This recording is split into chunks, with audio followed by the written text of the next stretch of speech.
Vote early and vote often. You've heard that old joke, but it's no laughing matter at the Board of Elections. Good evening, everyone. I'm Colleen Marshall. More than 2,000 people cast ballots in Franklin County already today, day one of early voting for the November election.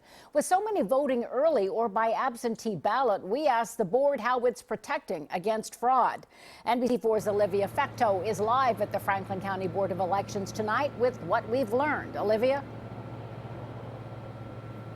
Colleen, if you're planning to vote early here at the Board of Elections or by mail with an absentee ballot, the Board of Elections says they'll make sure that your name is flagged when you show up to vote on the day of Election Day. That's just one step to make sure people aren't voting more than once.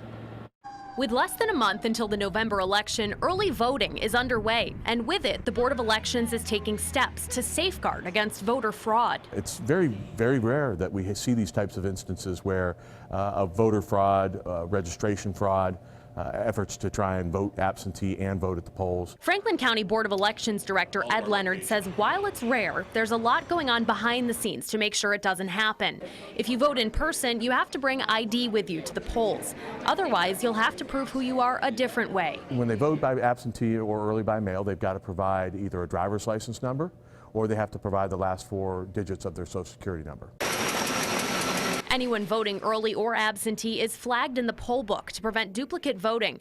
If someone who's flagged shows up to vote anyway, he or she can cast a provisional ballot. We will accept it, but we won't count it until we've verified that the person has not, in fact, voted in another county or voted in somewhere else in Franklin County. The Board of Elections works with the Ohio Secretary of State to find duplicate registrations. It's easier to do that across counties in Ohio or within Franklin County than to find someone registered in 2 different states. But voters can help too by notifying the Board of Elections if they believe there's a problem. Sometimes they know the house across the street is actually vacant and they know somebody's registered to vote at that house, those types of things. The Board of Elections says if and when it finds fraud, it does an internal investigation before referring the case to the Franklin County prosecutor. This is a 5th-degree felony, and that's punishable by a year in prison and a fine of $2,500. We are live at the Franklin County Board of Elections. Olivia Fecteau, NBC4.